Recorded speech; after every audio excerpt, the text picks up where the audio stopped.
नमस्कार। निज भारत मंच में आपका स्वागत है। मैं हूं जेपी और आइए देश भर के तमाम खबरों को एक नज़र में जानते हैं।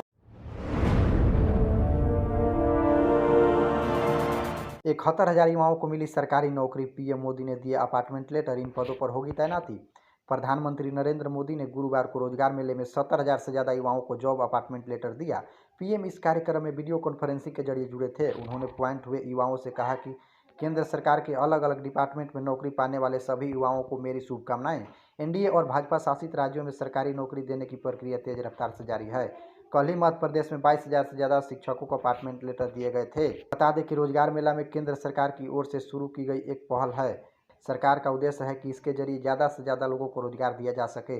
सरकार का मानना है कि रोजगार मेला से जॉब क्रिएट करने में महत्वपूर्ण साबित होगा। पीएमओ के मुताबिक देश भर में चयनित युवाओं को भारत सरकार के तहत trade manager, station master, senior commercial, सह ticket clerk, inspector, sub inspector, constable, stenographer, junior accountant, postal assistant, income tax inspector, tax assistant, PMTA जैसे विभिन्न पदों पर तैनात किया जाएगा। रेलवे ने वापस ली नौकरी देने की नीति। रीवा में जमीन के बदले भूमि स्वामियों को मिलेंगे 5-5 लाख रुपए। रेलवे बोर्ड अब नहीं देगा नौकरी। देश भर में रेल मंत्रालय ने नौकरी देने की नीति वापस ले ली है। ऐसे में जमीन के बदले भूमि स्वामियों को सिर्फ 5-5 लाख रुपए दिए जाएंगे।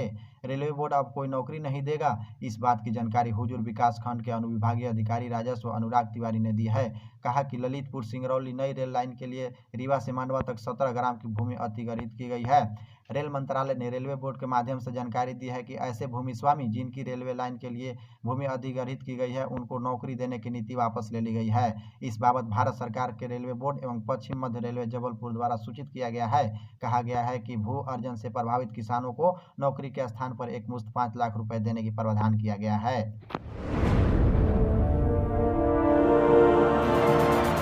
भरतपुर में प्रतिमा लगाने को लेकर भारी बवाल। पथराव के बाद लोगों ने किया चक्का जाम, भारी फोर्स तैनात। राजस्थान के भरतपुर में बाबा साहब अम्बेडकर की प्रतिमा लगाने को लेकर बवाल खड़ा हो गया है। यहाँ नदबई के बेलवरा चौराहे पर बाबा साहब की मूर्ति लगाई जानी थी, लेकिन बुधवार 12 अप्रैल रात दो जातियों के आपस में उलझने से हालत बिगड़ गए हैं।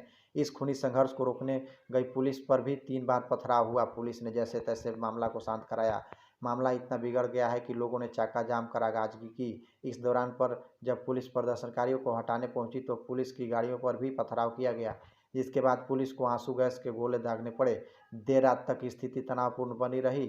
एसपी श्याम सिंह ने बताया कि पुलिस बल तैनात है, अधिकारी लगातार अपनी नज़र बनाए हुए हैं। हम लोग को समझाने का प्रयास कर रहे हैं।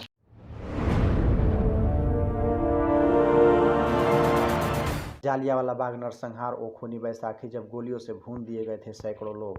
पंजाब और सिख समुदाय में बैसाखी का पर्व बड़े ही धूमधाम से मनाया जाता है, लेकिन यह पर्व आज के 104 बरस पहले साल 1919 में हुए एक कत्लेआम का भी खौफनाक मंजर बयां करता है। आज ही के दिन पंजाब के अमृतसर में अंग्रेजी हुकूमत ने एक विरोध को दबाने के लिए सैकड़ों निहत्थे लोगों को गोलियों से भून दिया था। इस कत्लेआम को सबसे बड़े नरसंहार के तौर पर जाना जाता है।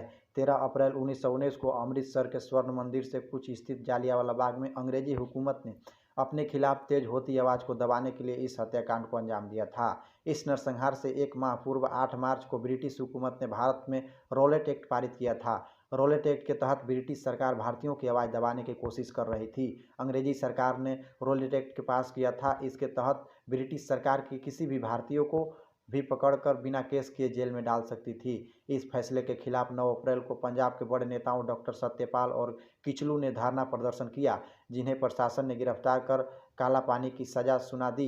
10 अप्रैल को नेताओं की गिरफ्तारी का पंजाब में बड़े स्तर पर विरोध हुआ। प्रदर्शन को खत्म कराने के लिए ब्रिटिश सरकार ने मार्शल लॉ लगा दिया। इस कानून के जरिए लोगों को इकट्ठा होने से रोका गया था। बैसाखी के दिन अमृतसर में जालियांवाला बाग में मेला लगता था और हजारों लोग यहाँ इकट्ठा। इस दिन भी ऐसा ही हुआ था। हजारों लोग बच्चों के साथ मेला देखने पहुंचे थे। इस बीच कुछ नेताओं ने रॉलेट एक्ट और दूसरे नेताओं की गिरफ्तारी का विरोध जताने के लिए वहां एक सभा की भी आयोजन किया था। इस दौरान नेता जब अंग्रेजी सरकार के अत्याचारों के खिलाफ भाषण दे रहे थे, तभी अचानक से जनरल रेजिनॉल्ड डायर ने अपने सैनिक के साथ बाग में घुस गए और निकास द्वार को बंद कर दिया। डायर ने घुसते ही सैनिकों को लोगों पर गोली चलाने का आदेश दे दिया। हजारों लोगों को कत्लेआम शुरू हो गया और बाहर निकलने का कोई रास्ता नहीं बचा था। लोग गोलियों से बचने की कोशिश में लगे। सैनिक किसी को नहीं बकस रहे थे। बाग में ताबड़तोड़ फायरिंग की जा रही थी। एक अनुमान के अनुसार उस दौरान वहां 1500 से अधिक राउंड फायर किए गए। इस गोलीबारी से बचने के लिए लोगों ने वहां मौजूद एक कुएं में छलांग लगानी शुरू कर दी। कुआं इतना गहरा था कि कोई बच न सका। देखते ही देखते कुएं में भी लाशों का ढेर लग गया। इस हत्याकांड में कितने लोगों की जान गई इसका कोई आधिकारिक आंकड़ा तो सामने नहीं आया, लेकिन माना जाता है कि 1200 से अधिक लोगों की जान गई है।